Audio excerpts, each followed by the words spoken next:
like I was saying, the green car here on the left was Case and Carey, Fisher, Ludlam, Cole, Taylor, were all out road drinking, having a great time. Some down the road, and the red vehicle driven by Logan, they hit them from the back end and sent them out because they were sitting on a stop sign, and they shot them out into the intersection. And then Riley was driving the other car, and she was texting, of course, and did not pay attention to what was going on, and the car got shot out from there. And then when it was hit, this is how it all looks like. So Kaysen here, they're all pretty hammered, sitting in their cars now. We're gonna do a scene here for you and show you what happens when they get to this part afterwards, because a lot of them get knocked out, some of them don't get knocked out, some are coherent, some are kind of walking around and don't know what's going on for sure. So when Claire, she was ejected out the car door. That impact hit so hard on them two corners where she got knocked straight out. And in the red car, Carlos, as you can see where he went. He didn't have a seatbelt on. He flew straight out the front windshield, landed on the dash, landed on the hood. Lydia, she didn't have her seatbelt on either. She got tossed around in the back a little bit. She actually hit Coley a few times and then bounced back, and there she ended up laying like that on the car. Now, these situations that I have this staged at are way that we have in the past. Over my 30-some years of being in the fire department, we've been on different calls. Some of these here are all different calls. We've had this like this before, how they end up where people are at. In that gray car over there, I know you didn't see one person, but she's under the dash of the car. On the passenger side, you can see where that hit on that corner and knocked her right straight down. She didn't have her seatbelt on either. It came down in. A few of them that had their seatbelt on, you're going to see them moving around here shortly. Action.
more scared. They heard somebody coming. They heard a horn honking, car coming down the road. They didn't want to get caught. They know it was their fault. They took off and they're running. They're going to hide.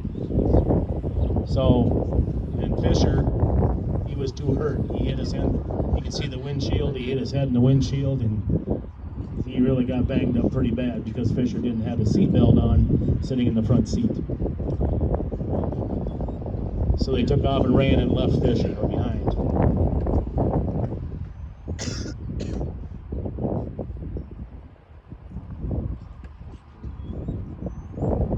These girls are coming up on the scene and they're going to check on everybody and make sure they're okay.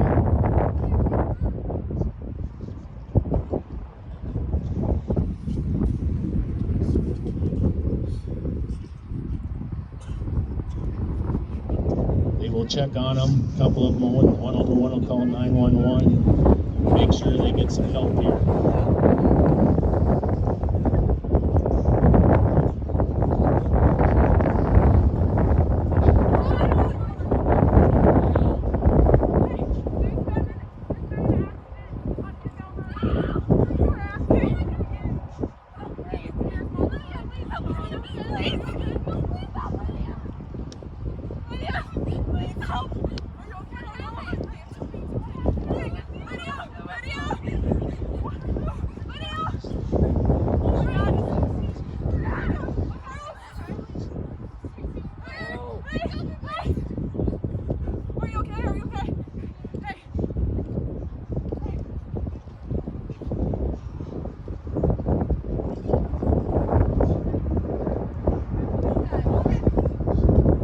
You see this, you're not going to get any help until you come, of course. Now you're going to be the first ones on the scene coming up on something like this, and you got your friends out here playing. What are you going to do? That's what these girls are doing, to try to figure out what they can do to help and take the see who's badly hurt and who's not. So Casey already called 911, so we'll see how long it takes for them to come to the scene.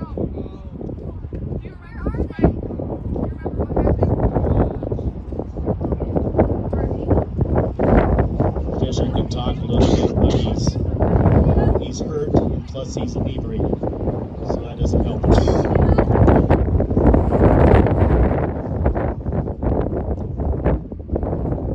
Lydia, she is deceased. Carlos is deceased, and so is Claire. All three in this accident. That's how much it happened so fast like that. That's why we have to be paying attention at all times.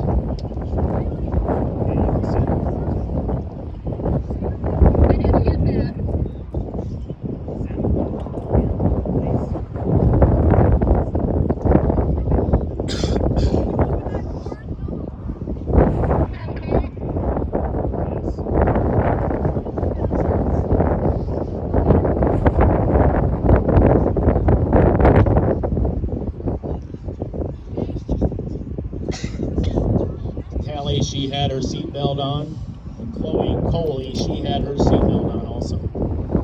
So that's why they're not hurt that bad. They do have some minor injuries, some scratches, bruises here and there,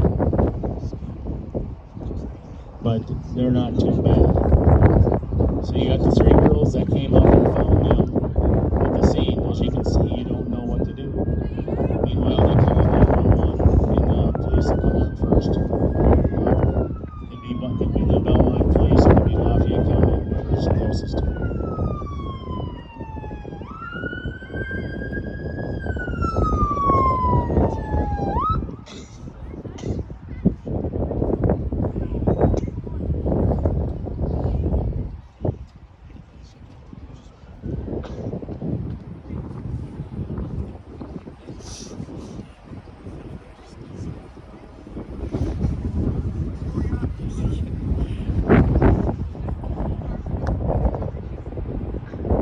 So right now, the police showed up. The girls are telling them what they came about and kind of who everybody is because they're all their friends and they know who it is. But they are actually telling them also that every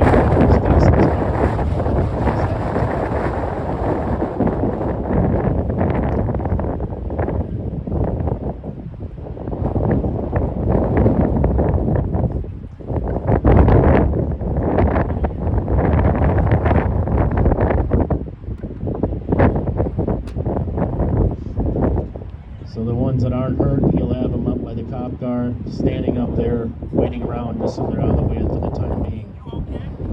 Meanwhile, after they call it in, the police will show up, and then the fire and EMS will be showing up also.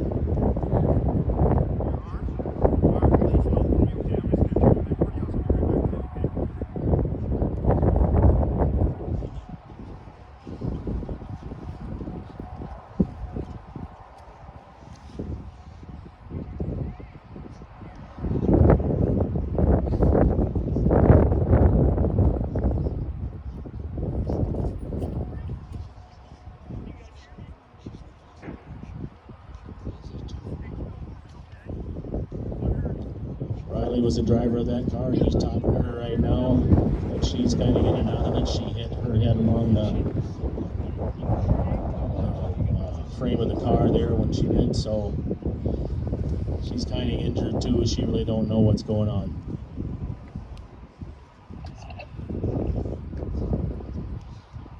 Now the police is calling in, telling them what they need and what they got.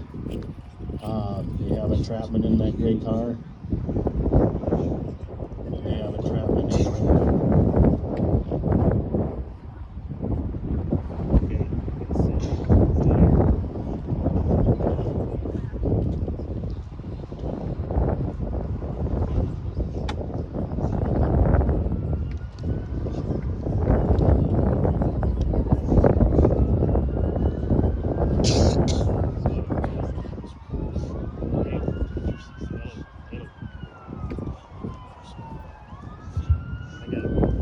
So on a real scene, you know, it'll be a little longer than this. So if you're in a wreck like this, out in the country somewhere, it's going to be a while for the fire and EMS and the police and all to get there. So right now we have the brush truck coming in. He'll size up the scene and see what we got to do.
Okay, when you see this, this is like it'll be, because we don't know what we have out there, what trucks we need for sure. So we will bring this.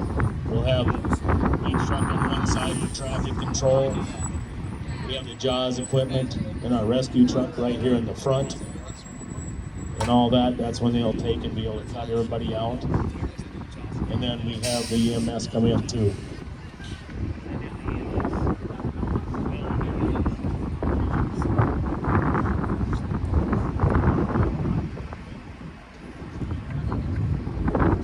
So when the Belmont EMS gets here, they will start to cut cars. They will probably have to cover the EV load and stuff.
As you notice over here on our brush truck, we call this pickup truck or brush truck, hoses on around just in case one of these cars gets caught. You can put it down right away. Because you will have your gas tanks and you will have your batteries still hooked up, which they can catch on fire at any time.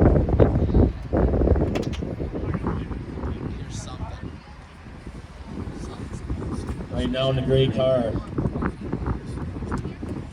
Bailey is trapped under that dash.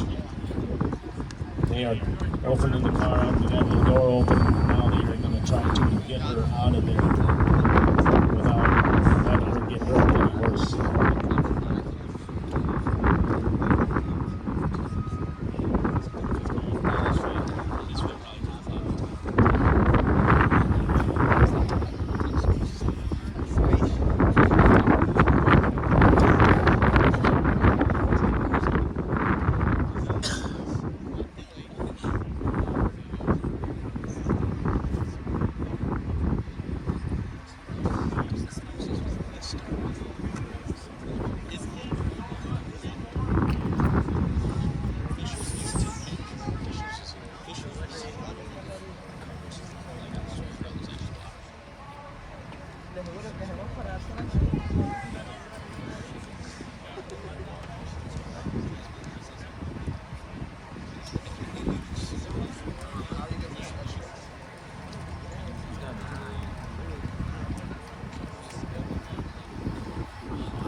Okay, their EMT here, they're taking care of Fisher, getting him collared up, doing the same thing with Bailey in the car.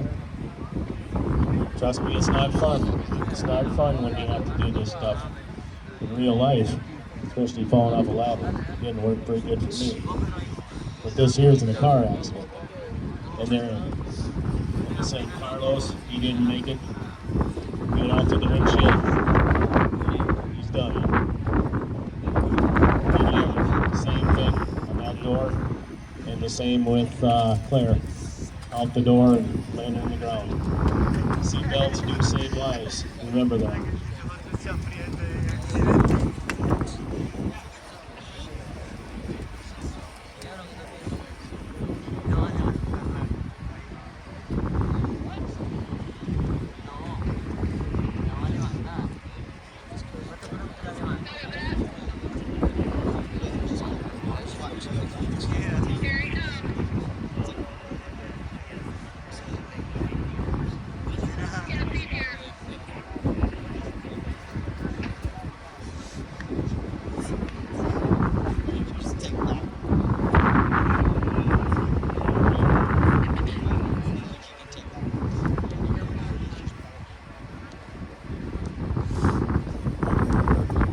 So you can see on the gray car, they're going to be doing some cuts. This is our jaws of life at work. We have a spreader, we have a cutter, and we have a ram. It all depends what we need to do that. Now to get 98 out of there, they're cutting the door area so they can get a black board in and get her out. On the other side, they have Bailey under the dash. So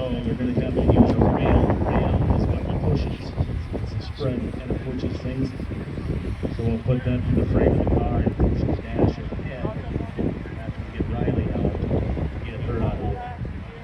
So when a car gets smashed in like that, you got people in there, you got to take all kinds of precautions on how to get them out without hurting them any more than they already are. So as you can see what they're doing, they're taking the roof off of this car to make it easier to get them out.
It might look like they're working very fast, but when you're in the situation, it seems like it's going a little slow.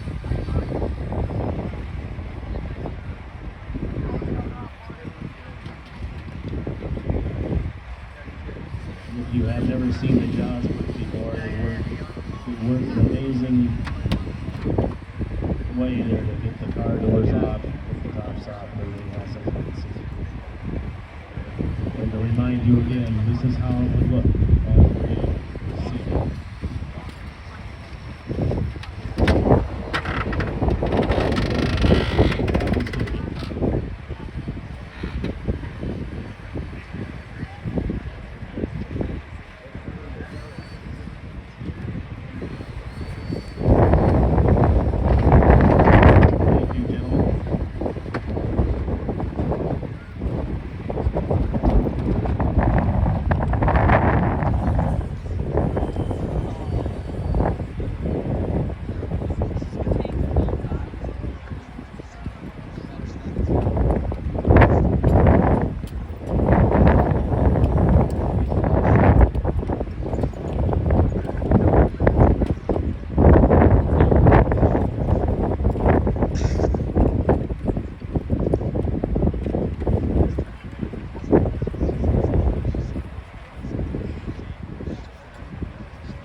they got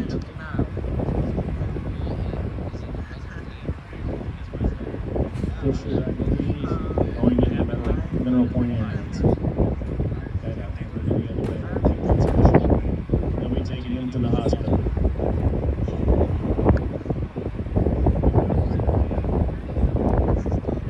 And Mineral Point might have to come back and get extra water because that's what they knew about.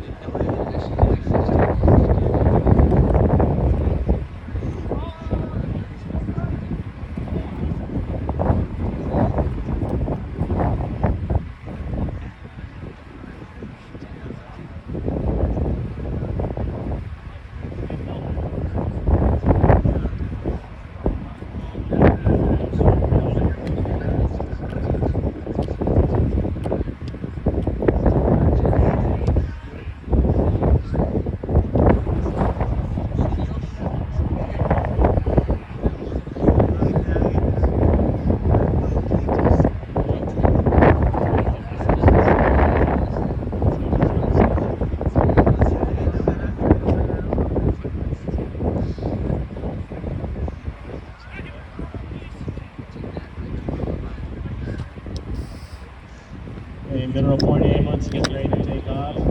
Take Fisher to the hospital. Belmont ambulance is still taking care of Logan and Riley.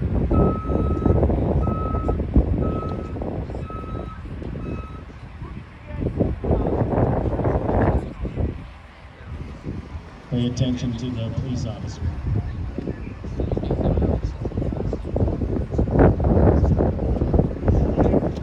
Getting statements from them. I don't know who was driving that green car for sure.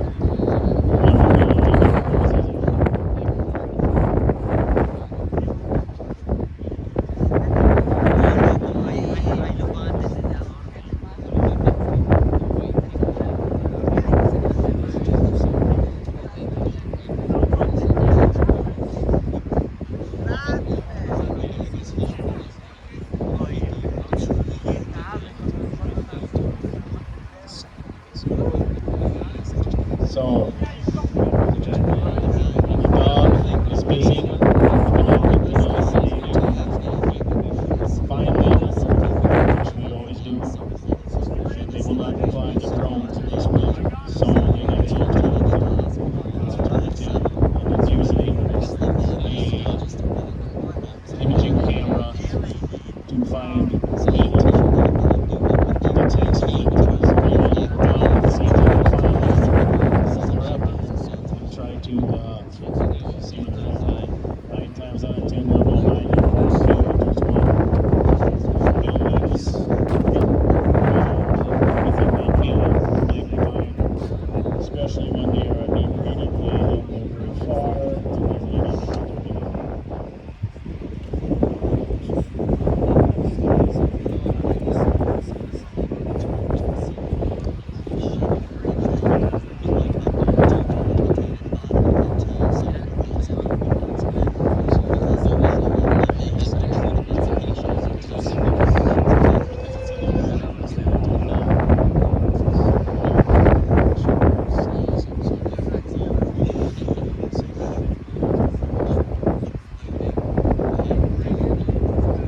While they're in there, things, the police was there, they checked everything all out, they called the undertaker. Sometimes they have the coroner come to check on the people. Sometimes you just call the funeral home and have them come pick up the people. So right now, we have Matt Melby coming down. He will do his job.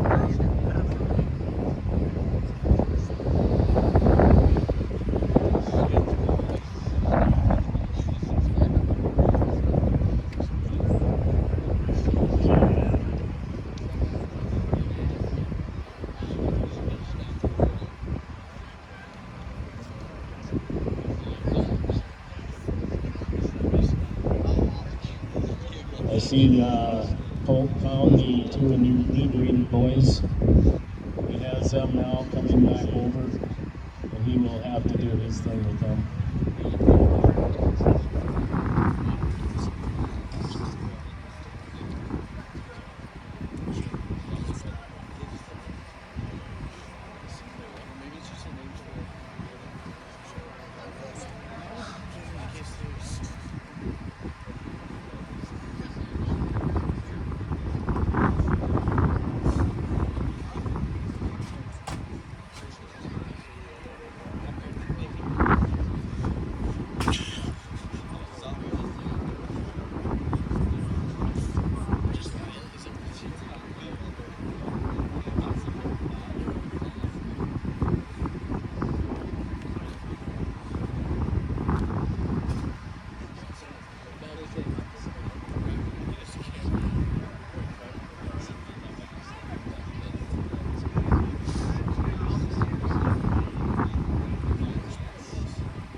he's going to tell the police officer.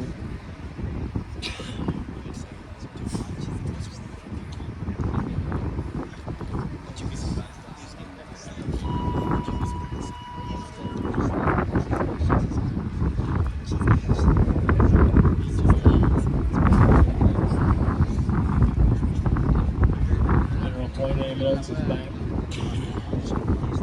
again to help out. Usually we would have a different ambulance coming into town, or we have our own ambulance. But as you heard on Sunday, that Southwest Health Center's ambulance got hit and got one out of commission, so they would not be able to come over to help us. Their appointment has been helping us now for the last few years. So I couldn't get another ambulance today, so we're going to do double shift. I took Fisher to the hospital, and then just pretend that's the regular. Cole's got Cole. He's putting Cole in the squad car.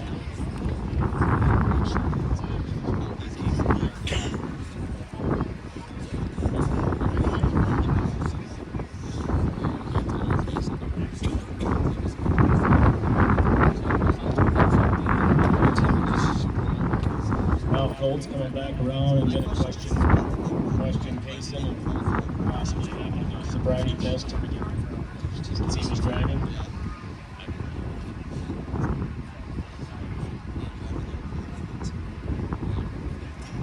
This person they're bringing here, coming around, and I believe this one will be going on med flight.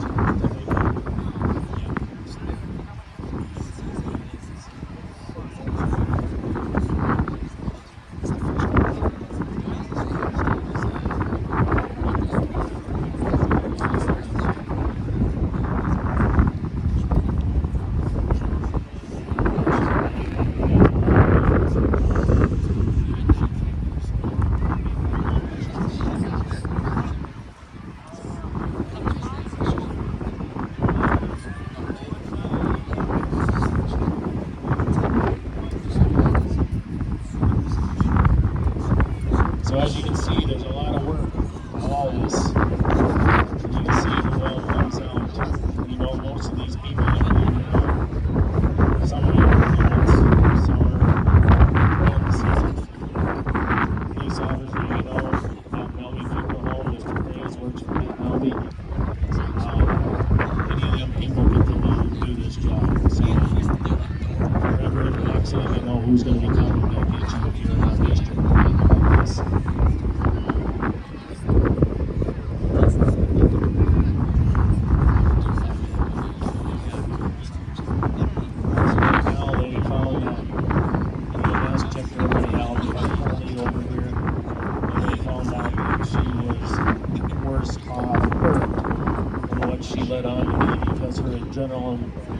And she was wandering around so much she didn't even realize it. So now they have her going to possibly make a trip to the hospital also.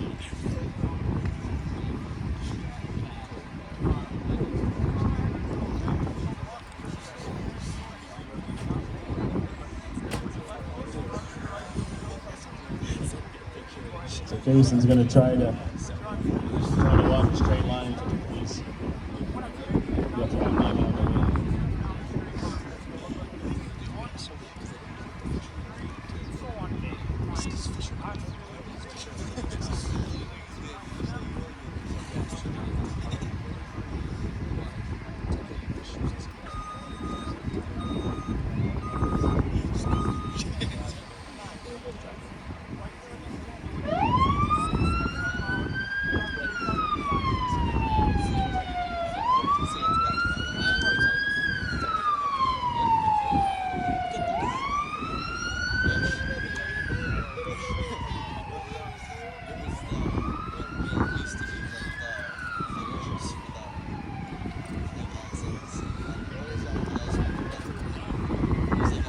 Jason's off a little bit on the steps there. He's not quite toe to toe.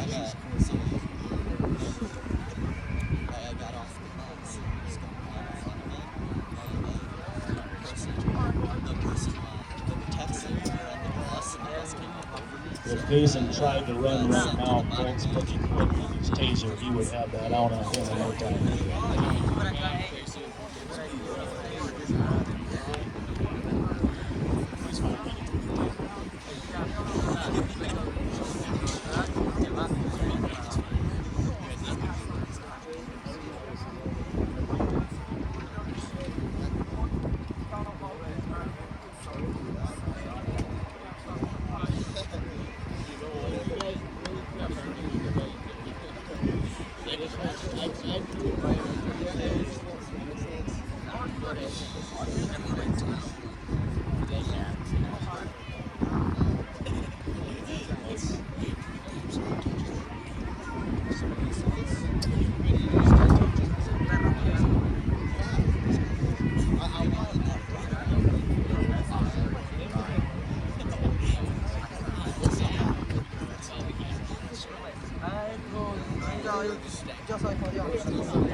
Deceased member, putting them in a body bag. They call them a body bag. They zip them all the way up, and they put you in the back of the van and take it to his funeral home.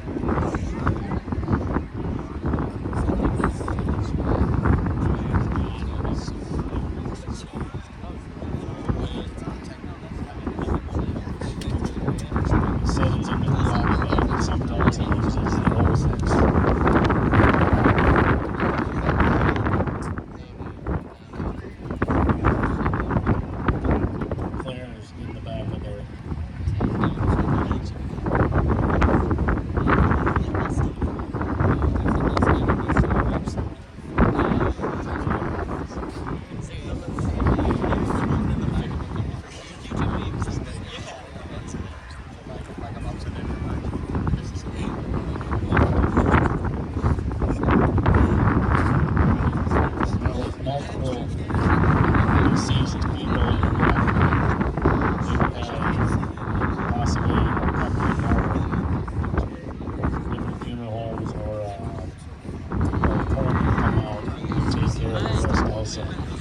Sometimes it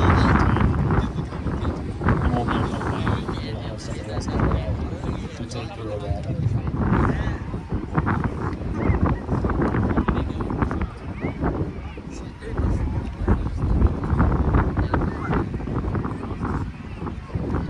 So now the firemen, they have everybody cut out of the vehicles, Carlos and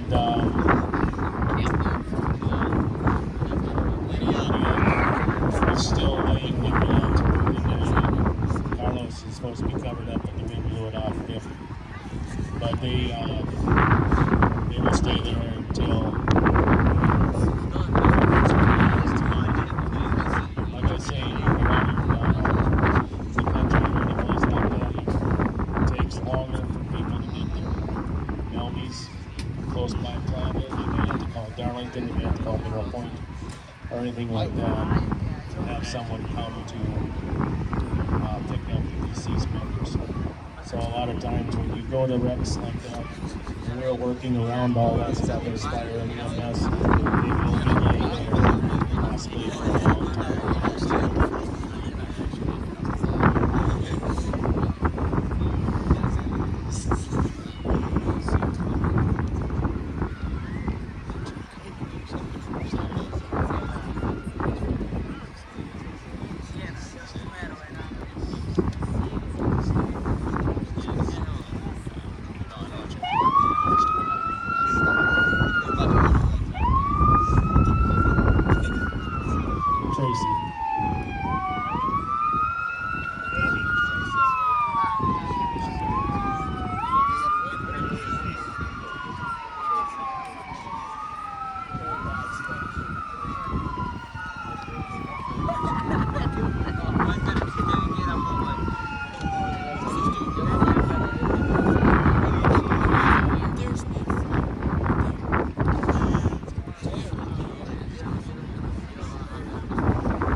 now we're waiting for mid-flight to come to take over. And we have the fire, EMS all picking up their stuff.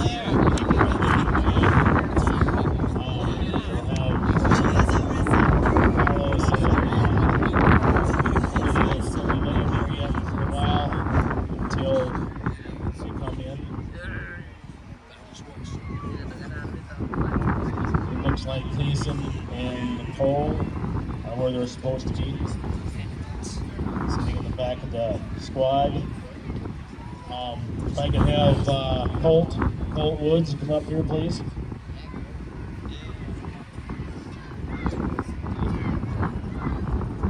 Colt.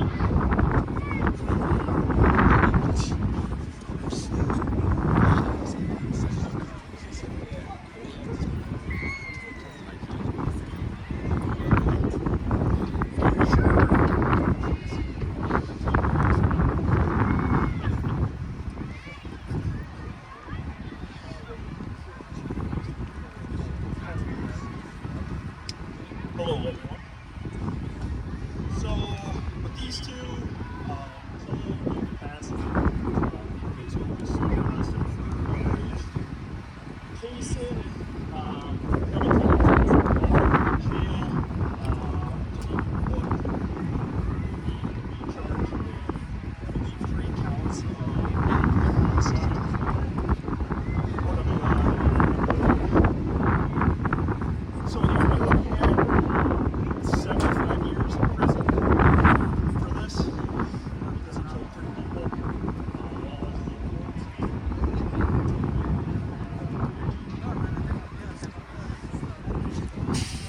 Casey, any questions?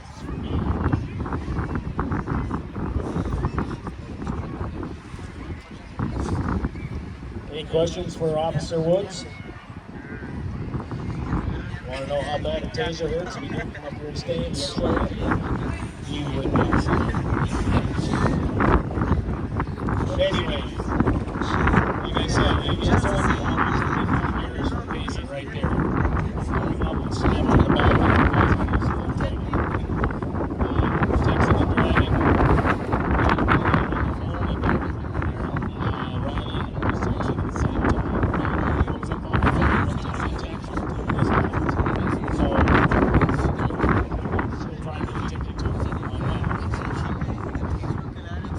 As you can see, we took the Logan. The one worst is Logan.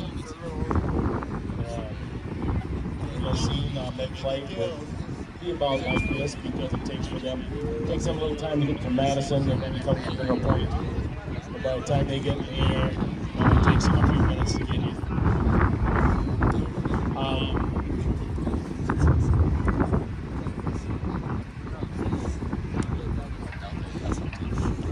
BJ Golly? Is BJ around here somewhere?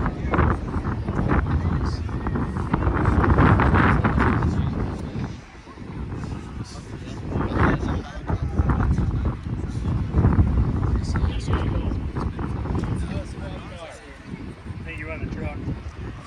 BJ Golly? BJ? Benjamin G. Golly. Come on down here, please. Ignore me.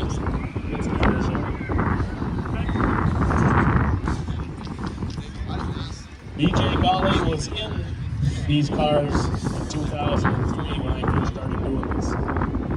He was on student council in 2003. So he's one of the originals. He's one of the guys that first started off. Ben Rundy, he's here. He was in it also. In 2003. And then I had Bob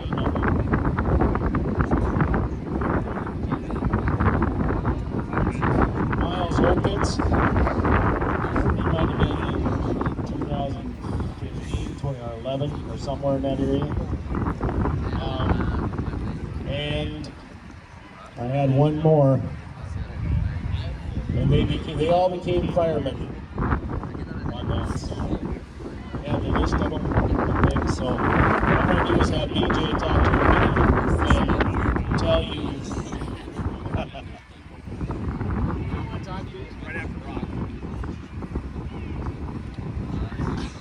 Where's our fire chief at? They're all shy. They're all shy. They're all camera shy. Our fire chief, Corey Austin, standing up there, he won't talk either. But anyway, what they did, like you've seen, they did the excavation of all these vehicles right here and getting things out. They took the off, they used the jaws, and they demonstrated everything for that. EMS, they came in, they secured their head. You always want to secure the head and neck. That's the biggest thing on a call. Get a collar around them and do that right away.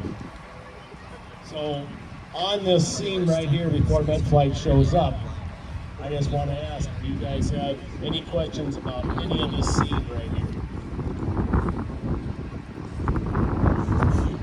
I know there's questions. There has to be. There always is.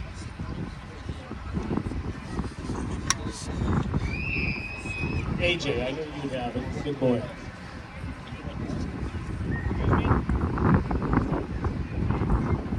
Yes. Very similar. Everything here that you see, we have had through our wrecks through the years. We've had them laying on the windshields, we've had them laying on the roads, we've had them laying in the ditches, we've had them laying in the backs of cars, we had them trapped behind the steering wheels, we've had them under the dash. Pretty much everything you see here was a lot of them. We have had them where they're under vehicles, and we had to do it. We've done that one time before, but we didn't actually put student council under the car. We used a fake prop for that and had them behind the car doing it.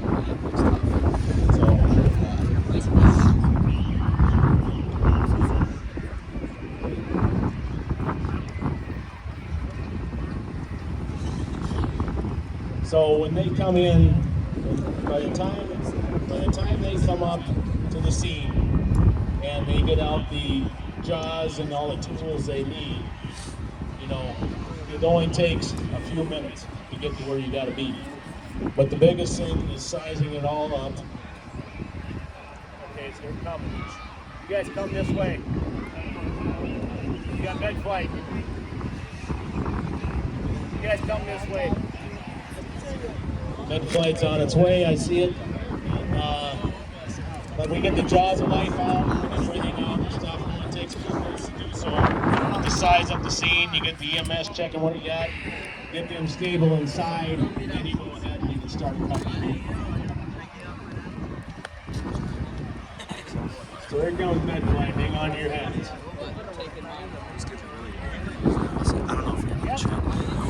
Go ahead. Radio, you talking to him? Talking to him? Gotta get loud, Zoe. Alright,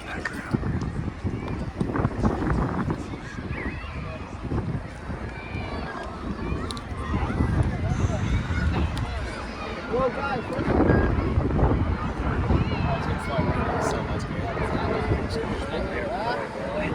Right now we have radios that can talk. Please, if anybody, if there's a drone in the air, take it down. I don't think there's any drones. The drones got to be down. No, you don't have it. So he'll come in, he'll size up what they have, they'll do a flyby, circle maybe once, maybe twice, and then they will land. We do have radio contact with them right now. We can do that their channel on our radios. So when they're landing them, DJ landed or whoever's landing the guys over here, they set everything all up. They'll be talking to them and they'll tell them what they have for wind speed and what direction the wind's coming out of and all that kind of stuff. So today it would be winds coming out of the money. Where's the wind coming out of right now? Don't point. Tell me where. South. That's correct. Southwest. So you got a southwest wind. How fast is it blowing, you think? Like 15, 10 to 15.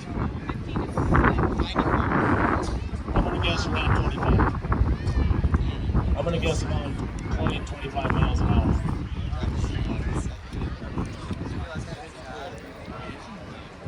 Let's see what they say when they land, because they'll have their coordinates on there too. They're going to be coming in now.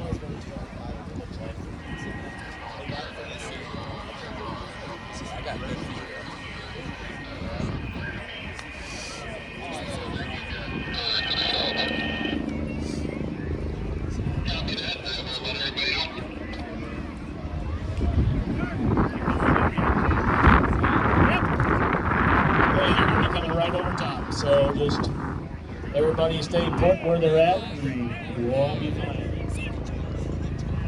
Because it makes them nervous when people are around.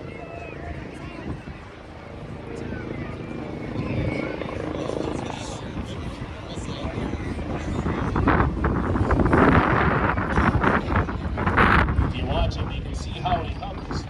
He's gonna hover to get it just right. Plus, they gotta go into the wind when they're coming down. Why is that? Why would they have to go into the wind?